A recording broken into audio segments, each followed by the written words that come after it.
And shifting focus to Somalia, which is fighting Islamist insurgency linked to terror group Al-Qaeda. In the latest, the Somali military has gained some edge as it has hunted down several Al-Qaeda-linked terrorists as part of targeted operation.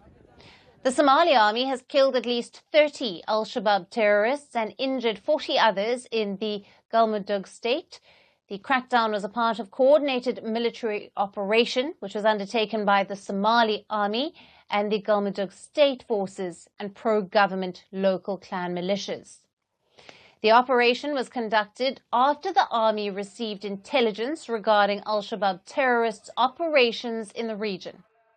Authorities say among those killed were 2 significant Al-Shabaab leaders, while the government says 3 of its soldiers were injured during the operation.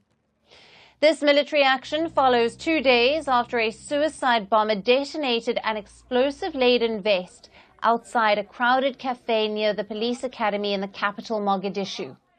At least 7 people died in the attack, including police officers and civilians.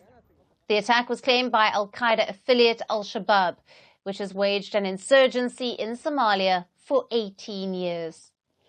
The group, which was formed to fight Ethiopian invasion in Somalia, now seeks to overthrow the Somali government and to establish a fundamental Islamic state. It maintains a stronghold in parts of southern Somalia, and thousands have been killed so far in their attacks.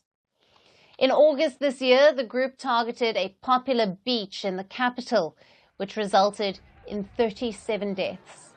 Several protested in the aftermath, condemning the Al-Shabaab terror group. Somali youth have no right to be massacred every day, especially at public places. We must defend our country.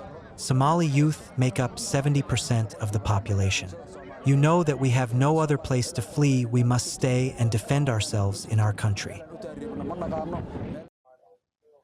The deadliest Al-Shabaab attack in the country's history was the double car bombing in October of 2017, killing 358 people and injuring 228 in Mogadishu. The attacks have spilled over the border to Kenya too.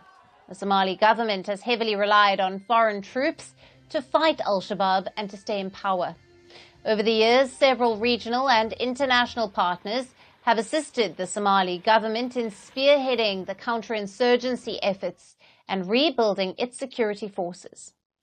Currently, the African Union Transition Mission in Somalia, or the ATMIS mission, is operating in the country, which is authorized by the African Union and mandated by the UN Security Council. The mission aims to make Somalia free from Al-Shabaab, building the capacity of the Somali security forces and supporting peace and reconciliation in the country. Currently, it comprises of troops from Uganda, Burundi, Djibouti, Kenya, and Ethiopia. The mission became operational in April of 2022, and it is set to expire by the end of this year. Now, Somalia has reportedly requested a follow-up mission as it continues to face a threat by Al-Shabaab. Its leader, Hassan Sheikh Mohammedis, has also visited Ugandan capital of Kampala on Saturday, where he discussed strengthening regional security. The Ugandan leader addressed support for Somali security forces and the African Union-led mission in Somalia. Somalia has also been offered troops to fight Al-Shabaab by its ally Egypt, and this amid the growing tensions with neighbor Ethiopia. The Ethiopian troops are also present in Somalia to fight terrorism. However, amid a dispute over Addis Ababa's port deal with Somalia's breakaway region Somaliland, Mogadishu has threatened to expel the Ethiopian troops. So while the insurgents continue their attacks, the regional rifts also threaten the peacekeeping missions in Somalia. Can the Horn of Africa nations see peace return to the region?